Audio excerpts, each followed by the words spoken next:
Okay, Bismillahirrahmanirrahim. Assalamualaikum warahmatullahi taala wabarakatuh. Innal hamdalillah nahmaduhu wa nasta'inu wa nastahdi wa nastaghfiruh wa na'udzu billahi min syururi anfusina wa min sayyiati a'malina. May yahdihillahu fala mudilla lahu wa may yudlil fala hadiya lahu.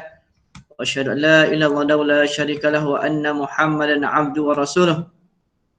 Ballar risalah wa nasal ummah wa jahada fillahi haqqa jihadih atalakin qala bishrah li sadri wa yassir li amri wa hlul 'uqdatam min lisani yafqahu qawli. Amin.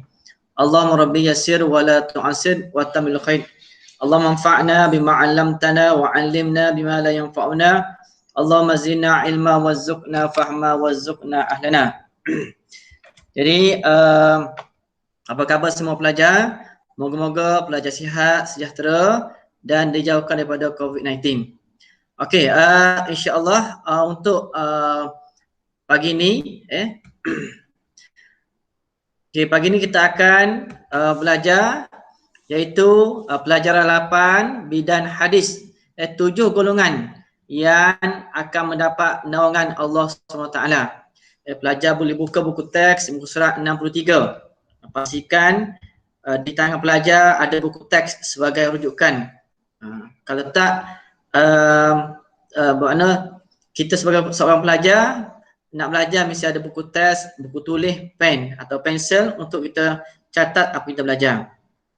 Okey, sebelum Ustaz meneruskan,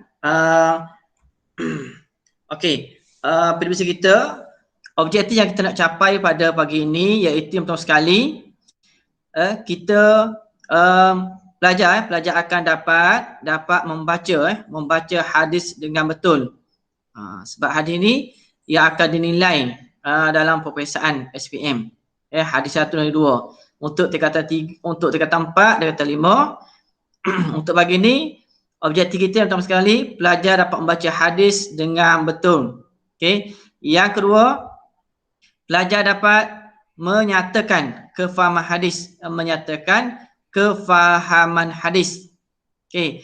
Yang ketiga, pelajar dapat mengaplikasikan kefahaman daripada hadis yang kita bincang pada ini. Okey, baca dalam DSKP 2.11.1 baca hadis dengan betul. Okey, sama-sama pelajar ikut bacaan guru. Moga-moga ia menjadi satu amalan kita untuk kita mendekatkan diri kita dengan Nabi SAW. Cinta kata kepada Nabi. Okey, dengar dan ikut Ustaz baca. Sab'atun yuzilluhumullah fi zillihi yawma la zilla illa zilluhu.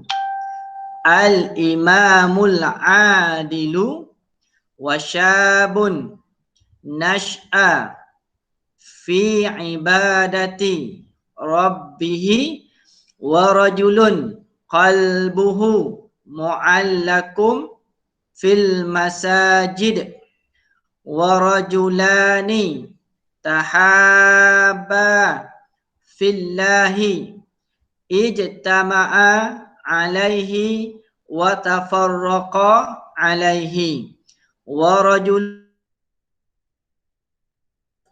talabhu wa rajulun talabathum imra'atun zatu mansibin wa jamalin faqala inni akhafullah wa rajulun tasaddaqa akhfa hatta la ta'lama shimaluhu ma tunfiku yaminuh wa rajulun zakarallaha khaliyan fafadat ainahu muttafaqun alaih. Ini adalah hadis yang kedua daripada untuk tingkatan 5. Jadi pelajar baca dengan betul, nanti ulang balik sampai pelajar baca dengan betul. Lepas tu pelajar rekod hantar kepada guru sebagai penilaian. Okey. Okey, sekarang kita nak memahami maksud hadis. Maksud hadis. Okey, yang pertama sekali, sab'atun yuzilluhumullahu fi zillihi. Yang bermaksud 7 golongan manusia. 7 golongan manusia yang akan mendapat naungan Allah Subhanahu wa taala. Mana Allah Taala akan duduk, akan masuk naungan di sini adalah masuk naungan adalah payungan Allah Taala. Masuk naungan di sini adalah di pada masyarakat nanti tidak ada perlindungan, tidak ada teduhan di pada masyarakat nanti. Kalau sekarang ni contoh belajar, kita sekarang ni kita boleh berteduh di rumah kita, boleh berteduh dalam kereta, berteduh di wakaf. Mana kalau panas, kalau hujan, kita akan cari tempat berteduh. Tetapi di pada masyarakat nanti kita tidak akan ada tempat yang berteduh. Malaikat Nabi janji 7 golongan manusia yang akan dan mendapat naungan Allah Ta'ala, yang akan mendapat teduhan Allah Subhanahu Wa Ta'ala. Okey, yang pertama dia kata yauma la zilla illa zilluh. Pada hari yang tidak ada naungan kecuali naungannya. Kecuali apa? Kecuali naungannya, maksudnya naungan Allah SWT. Kerana di pada masyarakat nanti tidak ada orang yang boleh melindungi kita. Melindungi kita daripada kepanahan. Sebab di pada masyarakat nanti semua manusia akan berkumpul di pada masyarakat nanti, maka sehingga diceritakan dikhabarkan dalam hadis, Aisyah bertanya Rasulullah, ya Rasulullah, tidakkah manusia ni akan rasa malu melihat manusia lain? Kenapa? Kerana semua di pada masyarakat nanti manusia di keadaan tidak berpakaian satu helai pun. Jadi Aisyah bertanya Nabi, wahai Rasulullah, tidakkah manusia ni akan rasa malu melihat kemaluan masing-masing, melihat aurat masing-masing? Bahasa kasar tu kan, melihat aurat masing-masing. Kata Nabi SAW, pada hari itu wahai Aisyah, manusia tidak lagi akan rasa malu, yang manusia akan rasa ketakutan. Kalau di dunia manusia ada rasa malu, ada rasa takut. Tetapi di akhirat nanti, di pada masyarakat nanti, manusia hanya ada satunya perasaan, iaitu perasaan takut. Bagaimana nak menghadapi dengan soal sidik atau timbangan mahsyar. Bermakna di timbangan mahsyar ada kita timbang amalan baik banyak ataupun amalan buruk yang banyak. Kan? Jadi pada hari itu tidak ada naungan melainkan naungan Allah Subhanahu Wa Taala. Jadi yang pertama sekali, al-imamu al-adilu. Mana orang yang pertama sekali di kalangan 7 golongan yang pertama sekali, pemimpin yang adil, akan yang duduk di bawah naungan Allah Ta'ala. Ini secara umum. Okey, yang kedua, pemuda. Wasyabun nash'a fi ibadati rabbih. Pemuda yang hidupnya taat beribadah kepada Allah Ta'ala. Pemuda yang hidupnya taat kepada Allah Subhanahu Wa Ta'ala. Ini secara umum saya cerita. Yang ketiga, wa rajulun qalbuhu mu'allakum fil masajid, dan seorang yang hatinya sentiasa mencintai masjid. Itu Ustaz hurai secara detail, ni secara umum. Yang ketiga, wa rajulani tahabani fillah ijtama'a alaihi wa tafarraqa alaihi, dan 2 orang yang saling mengasihi kerana Allah, bertemu dan berpisah kerana Allah. Yang keempat, warajulun talabathu imra'atun zatu mansibin wa jamalin, dan seorang lelaki yang diajak berzina oleh seorang perempuan yang cantik dan kaya. Maka lalu dia faqala inni akhafullah, lalu dia menolak, saya berkata aku takut Allah Ta'ala. Ini antara golongan yang akan berada di bawah naungan Allah Taala. Okey, seterusnya, wa rajulun tasaddaqa akhafa, dan seorang yang bersedekah secara sembunyi. Okey, yang keenam, hatta la ta'lamu shimaluhu ma tunfikun. Bermakna dia bersedekah sehingga tangan kiri dia tidak mengetahui sedekah yang diberikan oleh tangannya. Ibarat kita sedekah tanpa orang tahu, orang lain tahu. Last kali, warajulun zakarallah khalian fafadat ainahu. Dan last kali, seseorang yang secara bersendirian mengingati Allah, mengisafi kelemahan dia sehingga dia menitiskan air mata. Ini antara 7 golongan manusia yang akan berada di bawah naungan Allah Subhanahu Wa Taala. Okey. Kita tengok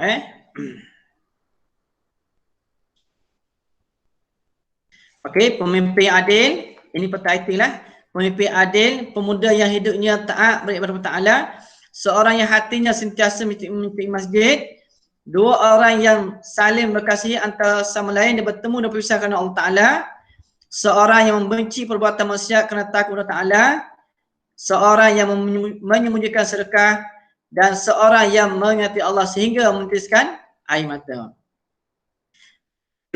Okey, seperti ilmu, naungan bermaksud mendapat perlindungan daripada kepanasan cahaya matahari di padang mahsyar. Kita cerita. Okey. Maksud pemimpin adil. Okey, maksud pemimpin adil, pemimpin yang mana yang pertama sekali orang yang akan berada di bawah naungan Allah Taala, iaitu pemimpin yang adil. Mana pemimpin yang adil maksudnya? Pemimpin yang menjalankan tanggungjawab terhadap orang yang di bawah pemimpinnya, berpandukan Al-Quran dan hadis. Pemimpin yang adil. Sebagaimana contoh pemimpin yang paling adil yang perlu kita contohi adalah wasallam. Jadi pemimpin mesti bertanggungjawab terhadap rakyat bawahnya. Okey. Di segi konteks, kalau konteks di dalam negara, maknanya dia kena mentadbir negara dengan berpandukan Al-Quran dan hadis. Kalau dia menyeleweng, maka rosaklah semua rakyatnya.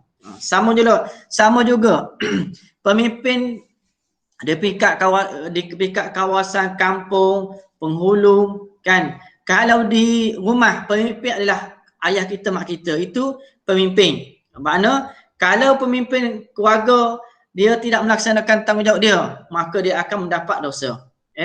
Maka dia jadi pemimpin yang tidak adil. Sama guru, contoh guru di sekolah, dia kena melaksanakan tanggungjawab sebagai pemimpin, sebagai guru untuk mendidik anak-anak muridnya supaya menjadi orang yang baik, orang yang soleh, insan soleh dan solehah, yang berpandukan agama Islam.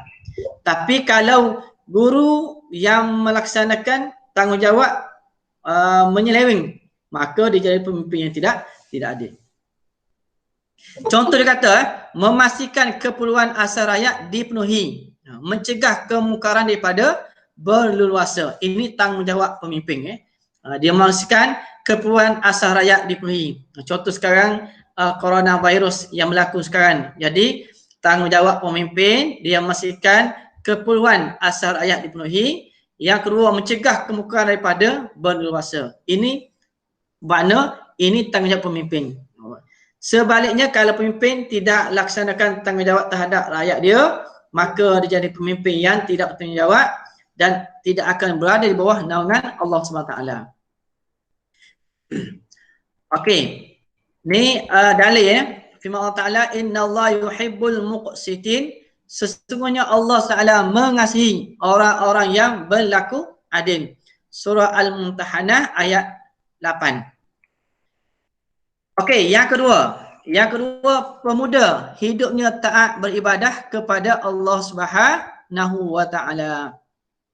Maksud pemuda di sini ialah pemuda yang memenuhi masa dengan melakukan ibadah kepada Allah SWT semata-mata ibadah, sama ada ibadah wajib atau ibadah sunat.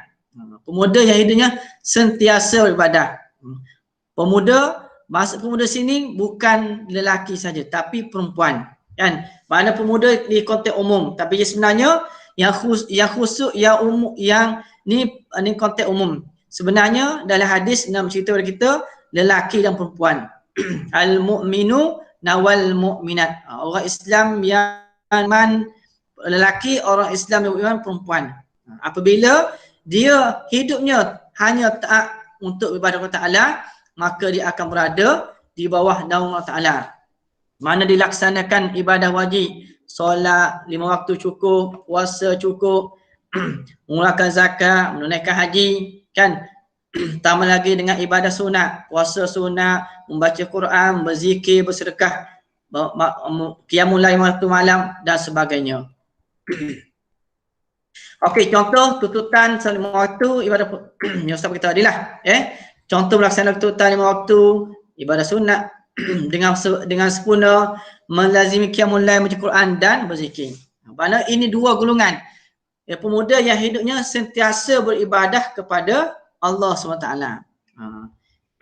Kalau kita nak ambil contoh orang terdahulu, orang terdahulu, para sahabat-sahabat dahulu, dia orang yang sentiasa menghampirkan diri kepada Allah Subhanahu Wa Taala. Okey, itu pemuda, syabun, pemuda dan pemudi yang sentiasa hidupnya beribadah kepada Allah SWT. Ini golongan yang kedua.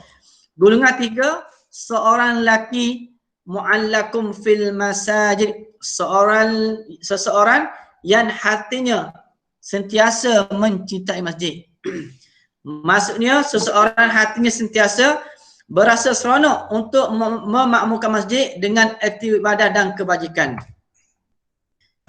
Okey, mana dia sentiasa menunaikan solat fardu secara berjemaah, menyertai ibadat aktiviti di masjid, majlis ilmu, orang mengajar kat masjid dia pergi, orang ada kuliah kat masjid dia pergi, orang buat tadabbur Quran pergi. Mana hati dia sentiasa terikat dengan masjid.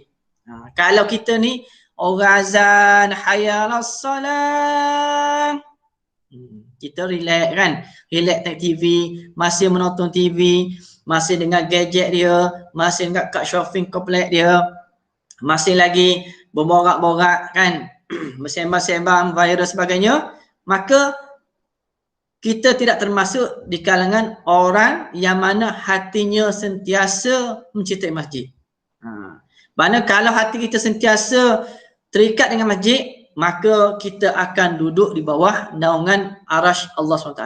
Jadi rugilah belajar kan, Allah SWT ada bagi offer kepada kita, ganjaran kepada kita, kalau kita hati kita sentiasa terikat pada masjid, maka Allah akan letak kita di bawah naungan arasy Allah Ta'ala kan. Walaupun pelajar perempuan, orang perempuan tidak wajib ke masjid, tapi untuk bab menuntut ilmu dia boleh pergi masjid kan. Kalau di rumah tidak ada orang boleh ajar bab agama, kita boleh pergi masjid dan dengar kuliah dan sebagainya. Apatah lagi pelajar lelaki, pastikan pelajar-pelajar lelaki biarlah langkah kita sampai kat masjid. Kadang-kadang rumah tu bersebelahan masjid, tak boleh pergi kan. Orang duduk 3 kampung dah boleh sampai ke masjid, kita sebelah rumah tak sampai masjid. Itu tanda dia, tanda hati kita mati, tanda hati kita banyak dengan dosa kan. Macam mana Allah nak letak kita di bawah nama Allah Ta'ala, sedangkan tidak ada senarai hati orang yang sentiasa terikat dengan masjid. Satu hadis Ustaz bagi tahu, Nabi kata, barang siapa yang berjalan ke masjid, maka Allah SWT akan menghapuskan setiap langkah dia untuk apa? Untuk sampai ke masjid. Allah hapuskan dosa dia dan Allah bagi pastu pahala setiap langkah dia kan, setiap langkah. Kalau rumah dia jauh lagi di lain jalan, dapat banyak pahala kan.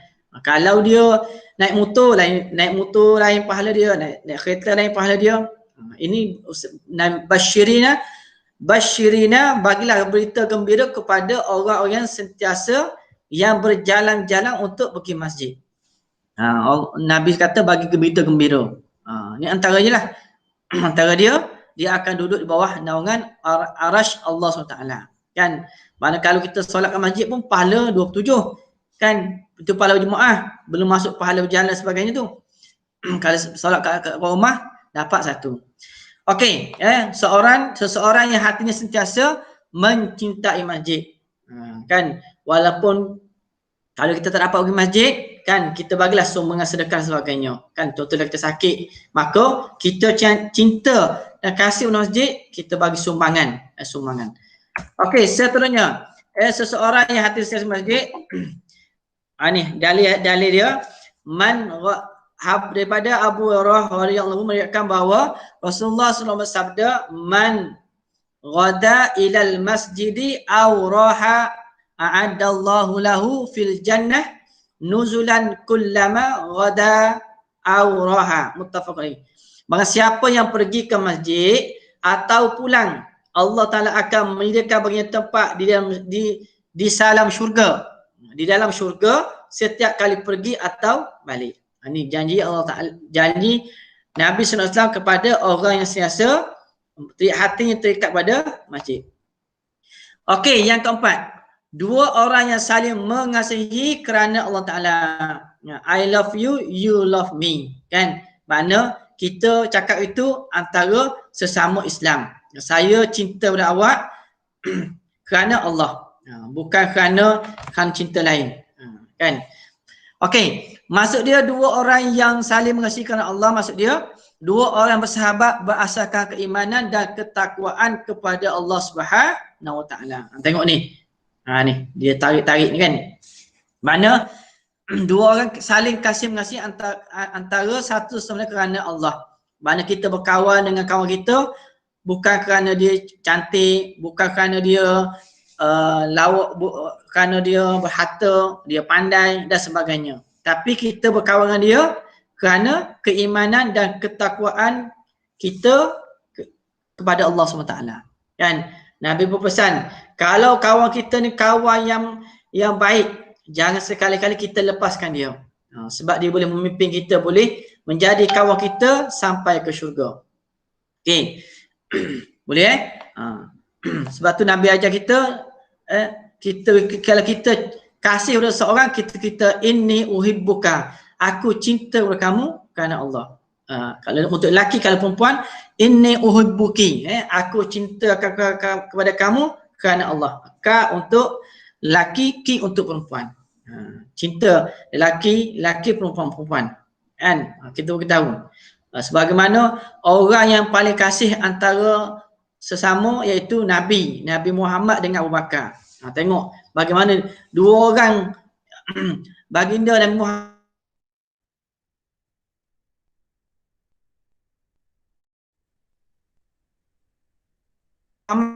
apabila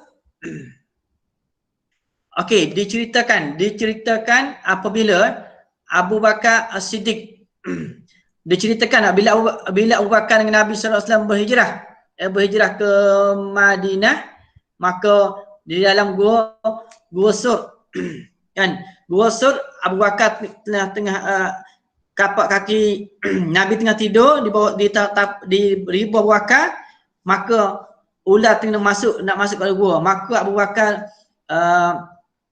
Bakar radhiyallahu anhu tutup kaki dia dengan tapak kaki. Maka bila ular patuk kaki Abu Bakar, maka dengan kesakitan, maka air mata menitis di atas wajah Nabi, maka Nabi tersedar. Maka Nabi tanya, wahai Abu Bakar, apakah terjadi? Maka Abu Bakar kata, kaki aku digigit oleh binatang. Bila tengok kaki Abu Bakar berdarah, kenapa? Maka kata Nabi, kenapa kamu tidak kejutkan aku? Kan kata Abu Bakar, aku tidak mahu mengganggu kamu kerana kamu keletihan. Itu nak ceritanya Abu Bakar rela kerana Nabi, sayang kepada Nabi, sahabat sayang kepada sahabat, maka walaupun sakit mereka masih sayang sesama sayang kerana Allah Taala. Okey, jap. Okey. Seterusnya belajar. Ya, okey. Ustaz, Ya. ramai yang nak masuk tapi Ustaz tak accept lagi.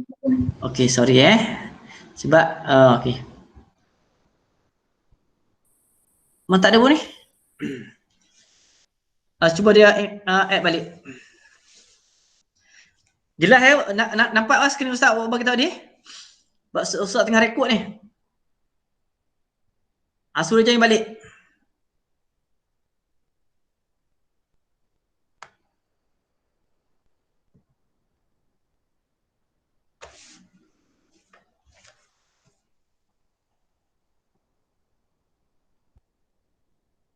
Okey.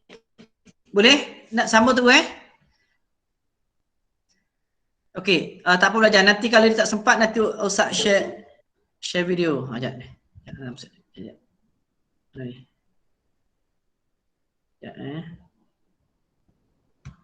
Azim. Okey. Ustaz teruskan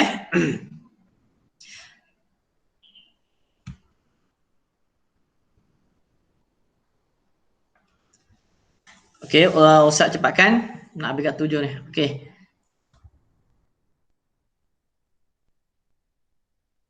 Okey.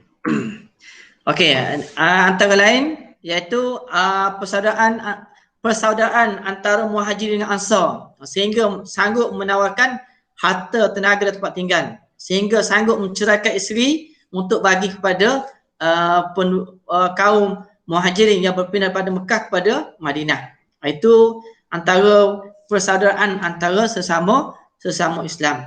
Mana mereka cinta dan kasih kerana Allah. Ingat belajar. Kita kena ada rasa kasih sayang antara satu sama lain, kan? Okey, yang kelima, seseorang yang membenci maksiat kerana takut Allah Taala, kan? Apa tadi? Warajulani, bukan warajulani. Warajulun, seorang yang lelaki yang diajak berzina oleh seorang perempuan kaya dan cantik, lalu dia menolak sambil berkata, aku takut Allah. Mana seseorang yang membenci maksiat dan takut kepada Allah Ta'ala, kan? Mana seseorang yang membenci dan menjauhi semua perbuatan yang melanggar syariat Allah atau meninggalkannya sama ada dalam bentuk lisan, perbuatan dan hati, kan? Contoh dia kata menjauhi perbuatan mencuri, pergaulan bebas antara lelaki dan perempuan, berzina, minum arak, merokok, apa lagi? Banyak lagi perbuatan-perbuatan yang maksiat. Yang maksud maksiat ni perkara yang asi, perkara yang Allah yang tak suka. Asi, kan? Yang dahaka pada Ta'ala, maksud asi ni. Maksiat. Asa je maksiat. Maksiat tu orang yang melakukan kesalahan. Tu asa orang yang dahaka, tapi maksiat orang yang melakukan dosa tu. Jadi kalau yang dalam hadis tadi yang kita belum baca kan, dia kata orang lelaki yang diajak oleh perempuan, orang perempuan untuk melakukan zina. Orang lelaki yang diajak untuk melakukan zina, maka dia menolak. Maka dia berkata, inni akhafullah. Aku takut melakukan maksiat kerana Allah. Kan? Boleh belajar. Pada kita kena jauhkanlah perkara-perkara ni supaya kita akan duduk bawah naungan arasy Allah Subhanahu Wa Taala. Mana seseorang yang sentiasa membenci maksiat kerana takut Allah Taala. Sebab Allah Taala sentiasa menghati kita. Walaupun orang tak tahu, orang tak lihat, tapi Allah SWT, Innallaha sami'un basir. Allah Taala Maha mendengar dan Maha melihat apa yang kita buat. Walaupun manusia tidak tahu. Okey, yang keenam, seseorang yang menyembunyikan sedekah. Maksud dia apa? Maksud dia sesuatu pemberian yang bertujuan untuk mendekatkan diri kepada Allah Ta'ala semata-mata tanpa pengharapan manusia ataupun manusia. Mana dia bagi ikhlas, dia bagi sedekah, dia senyap dia, kan? Orang tak tahu pun. Ni tak sekarang ni dah jadi orang panggil jadi kebiasaan kan. Bila kita bagi sedekah, kita up to date kan, update dan status. Hari ni aku sedekah kat si Minah sebelah rumah kan, bagi kuah, si ambil gambar lagi kan. Bagi makanan, bagi beras, apa sebagainya kan. Kita update dalam status kita kan, supaya orang tahu. Sedangkan yang terbaik, kita bagi sedekah, kita menyembunyikan sedekah, maka kita diam je lah. Supaya kita nak biar Allah yang tahu, bukan manusia yang tahu kan. Tapi ada juga pandangan mengatakan bila kita bagi sedekah, nak kita bagi ke orang kan, kita tunjuk balik ke orang supaya apa? Supaya orang rasa ada nak tiru macam dia, supaya sedekah juga. Supaya kita galakkan atas niat lah, niat masing-masing. Tapi apa yang hadis ni kata kan, dalam hadis ni ceritakan supaya bila kita bagi sedekah, kita menyembunyikan sedekah kita supaya orang tak tahu. Ibarat tangan kanan memberi, tangan kiri tak tahu. Kan? Tak payahlah, contohlah pelajar pergi masjid kan, nak bagi sedekah. Nak masuk dalam tabung, si angkat duit lagi RM10 baru masuk kan. Orang tengok, RM10 kan. Tapi kalau kita lipat-lipat tutup, orang tak tahu pun. Tapi nak cerita, nak tunjuk kepada orang lain bahawa kita ni bersedekah. Kadang-kadang bila kita sedekah, orang lain terasa kan, nak bagi sedekah tak ada duit kan. Banyak pandangan-pandangan tu. Jadi yang terbaik, kita bagi sedekah, kita sembunyikan sedekah kita tu. Biar kita dengan Allah SWT. Orang lain tak tahu tak apa. Tapi biar Allah SWT yang mengetahui apa kita sumbangkan. Okey, contoh dia kata memberikan sumbangan kewangan secara perbankan dalam talian online. Mewakafkan tanah bagi tujuan pembinaan masjid kan. Sekarang ni kalau buka YouTube kan, banyak iklan-iklan untuk minta sumbangan. Jadi kita bagilah sekadar kita, kemampuan kita. Okey. Okey, seperti umum masuk surah Baqarah ayat 271. Ada masuk lagi? Kejap ada masuk ni. Nah dia masuk. Okey, masuk hadis belajar. Okey, ni masuk dari Quran. Surah Baqarah ayat 21. Jika kamu menzahirkan sedekah itu, maka itu adalah baik. Jika kamu zahirkan sedekah itu, maka itu adalah baik. Dan jika kamu sembunyikan sedekah itu serta diberikan kepada fakir, maka ia adalah baik bagi kamu juga. Dan Allah akan menghapuskan daripada kamu sebahagian daripada keseluruhan. Dan Allah Ta'ala mengetahui apa yang kamu lakukan. Makna, ikut Al-Quran pula kan, makna dua-dua baik. Kita zahirkan sedekah itu, maka itu adalah baik. Dan kita sembunyikan sedekah itu adalah baik. Dua-dua baik. Makna kita boleh pilih. Nak bagi sedekah secara sembunyi boleh, nak bagi sedekah secara terang-terangan boleh. Tapi yang penting hati kita tu. Kerana Allah, bukan kerana manusia. Contoh paling Ustaz bagi satu contoh, tengok Abid Liu kan. Ustaz Abid Liu kan, dia banyak bagi sumbangan kepada orang. Kan orang bagi sumbangan kepada dia, kepada NGO dia bagi sumbang kepada orang lain. Banyak dia membantu orang lain sampai ramai orang meniru cara dia bersedekah. Kan? Itu yang terbaik. Okey, seterusnya seseorang yang hatinya, seseorang yang mengingati Allah sendirian sehingga menitis air mata. Ini yang ketujuh, seseorang yang mengingati Allah sehingga menitiskan air mata. Kan? Setengah orang duduk diam bukan menitis air mata kerana Allah, tapi kerana putus cinta, kan? Kerana putus cinta, putus tunang, kucing mati, kan? Macam-macam lah dia fikir kan. Jadi bukan kerana Allah. Mana dia duduk bersini, ya Allah, kan, dia duduk bersini dan memikir dosa-dosa yang telah dia lakukan, maka dia menitiskan air mata. Itu maksud dia. Maksud dia kata, maksud seorang yang mengingati Allah sehingga menitiskan air mata, dia kata seseorang yang mengingati Allah sama ada melalui hati atau lisan dengan penuh ikhlas dan rasa takut kepada Allah Ta'ala. Kan? Mana itu maksud dia. Mengingati Allah sama ada melalui hati. Kan? Dalam hati Allah, banyak dosa kepada Allah. Kan? Kalau lisan tu banyak segera beristighfar Ta'ala. Dia buat dosa tu. Tu istighfar Ta'ala. Dengan penuh ikhlas dan rasa takut kepada Ta'ala. Kan? Mana pelajar, sepatutnya betulan pada ulama-ulama dulu pada waktu malam dia ambil malam, pada waktu malam mereka untuk beribadah kepada Ta'ala, untuk mengadu Ta'ala, untuk mengadu atau bermunajat kepada Ta'ala. Itu sebenarnya kita apabila ada masalah kita mengadu kepada Ta'ala sehingga menitiskan air mata tak apa belajar. Kan? Sebab kerana Allah Ta'ala. Jangan sekali-kali kita menitiskan air mata kerana dunia, kerana manusia, kerana dunia.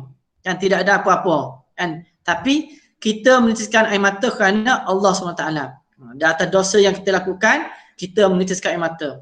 Di atas kelemahan kita, kelalaian kita, kita menitiskan air mata. Itu terbaik. Okey, contohnya beristighfar dengan mengharapkan Allah Ta'ala sehingga melalui air mata mengenal dosa-dosa yang telah dilakukan. Pada setiap kali kita ni kena istighfar, ya Allah, apalah dosa-dosa yang aku lakukan ya Allah, dosa sedar atau tidak sedar. Itu yang terbaik belajar. Itu makna 7 golongan yang akan duduk di bawah naungan arash Allah Ta'ala. Okay, ulang start balik. Yang pertama, pemimpin yang adil. Yang kedua, pemuda yang hidupnya yang taat beribadah kepada Ta'ala. Yang ketiga, seseorang yang hatinya sentiasa mencintai masjid, mu'allakum bil masjid, hatinya terikat masjid. Yang keempat, dua orang yang berkasih sayang kerana Allah Ta'ala, inni uhibbukallah, inni uhibbuka fillah. Yang kelima, seorang yang membenci perbuatan maksiat kerana takut kepada Ta'ala. Yang keenam, seseorang yang menyembunyikan sedekahnya. Dan yang ketujuh, seseorang yang mengingati Allah Ta'ala sehingga dia menitiskan air mata. Okey, ini hadis daripada Abu Hurairah meriwayatkan bahawa Rasulullah bersabda, maksud dia, perbauilah imanmu, baginda tanya bagaimana kami nak memperbaiki iman, jadidu imanakum, Nabi kata perbauilah iman kamu dengan menyebut kalimah la ilaha illallah. Okey, last sekali pengajaran hadis. Okey, pengajaran hadis yang pertama sekali, sebagai umat Islam kita adalah berlaku adil dalam setiap tindakan kerana sikap tersebut merupakan SWT. Maksudnya kita sebagai umat Islam adalah berlaku adil setiap perkara, berlaku adil. Inna Allah ya'murukum bil adli wal ihsan. Allah Ta'ala memerintahkan kepada kamu untuk berlaku adil dan berlaku ihsan.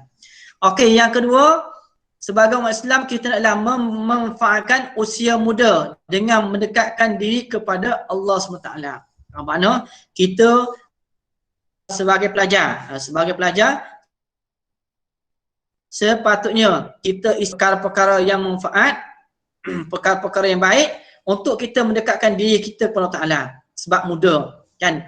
Jangan nak buat ibadah, jangan tunggu sampai tua baru ibadah. Kan? Sebab mati tidak tahu bila-bila masa. Okey, seterusnya berusaha mengimarahkan masjid agar syiar agama Islam dapat ditegakkan. Jangan pula lagi semua pergi masjid. Kenapa? Ustaz suruh. Tak, sekarang kalau PKP pihak kerajaan, pihak pemimpin kata duduk rumah, stay at home, maka kita kena duduk kat rumah, jangan nak pergi mana-mana. Kan? Itu arahan, kena taat pada pemimpin. Okay? Nanti kalau ada masa masjid boleh buka balik, pergilah masjid untuk kita memakmurkan masjid. Okey, seterusnya kita nak sentiasa mengasihi supaya masyarakat hidup aman damai. Kasih antara satu sama lain supaya masyarakat akan hidup aman damai. Kita adalah menjauhi perbuatan maksiat agar selamat daripada kemukaan Allah, dan last sekali berusaha memperbanyakkan sedekah kerana amalan tersebut dapat menyucikan harta dan jiwa kita dan dapat menghapuskan dosa kita. Last sekali, melazimi amalan zikrullah agar jiwa kita tenang. Ala bi zikrillah tatmainnul qulub. Adalah kita berzikir mengingati Allah, untuk menjadi hati kita tenang. Okey, ini ada latihan. Okey, latihan untuk belajar jawab dalam buku Latih Tubi. Apakah masuk pertengahan hadis berikut? Sab'atun yuzillumullah fi zillihi wasyabun nash'a fi ibadati rabbih wa rajulun talabathu imra'atun dzatu mansibin. Ini masuk pertengahan hadis. Yang kedua, senaraikan 7 golongan yang mendapat naungan Arasy Allah Ta'ala. Okey, yang ketiga, terangkan cara untuk menjadi golongan berikut. Bagaimana kita nak jadi seorang yang taat beribadah kepada Ta'ala, seorang yang hatinya mencintai masjid, 2 orang yang saling mengasihi Allah kerana Allah, seorang yang membenci maksiat kerana takut kepada Ta'ala, seorang yang mengingati Allah hingga menitik mata. Yang keseterusnya, terangkan 2 pengajaran hadis. Ini yang kelima ni yang soalan kebat, amalan bersedekah. Okey, nanti Ustaz akan screenshot atau Ustaz ambil gambar ni untuk latihan pengukuhan. Okey. Jadi belajar, faham tak apa yang Ustaz cerita tadi? Boleh? Dah panjang lebar dah Ustaz bercakap ni. Boleh faham belajar? Okey, Nabila kata faham. Okey, 7 golongan pelajar yang akan duduk di bawah naungan Arasy Allah Ta'ala. Kan? Kalau kita tak boleh duduk jadi orang tuan-tuan 7 saya tak boleh jadi Ustaz, ambillah salah satu daripada 7 golongan tu. Jangan kita tidak ada dalam 7 golongan tu. Jadi kita manusia yang malang hidup, kan? Allah Ta'ala bagi hidup di atas dunia ni daripada umur kita lahir sampailah kita meninggal, tidak ada manfaat untuk diri, agama, bangsa, negara, kan? Tidak ada kita dalam 7 naungan Allah Ta'ala, maka kita jadi manusia yang rugi. Okey, saya rasa itu sahaja untuk PDPR kita pada hari ini. Moga-moga Allah Ta'ala memberi keberkatan dalam majlis kita. Jadi Ustaz sudahi dengan wabillahi taufiq wal hidayah. Wassalamualaikum warahmatullahi ta'ala wabarakatuh. Assalamualaikum warahmatullahi ta'ala wabarakatuh. Wal 'asr, bismillahirrahmanirrahim. Wal 'asr innal insana fi khusr illa allazina amanu wa amilus solihat wa tawassaw bil haqq wa tawassaw bis sabr. Okey, sekian, terima kasih.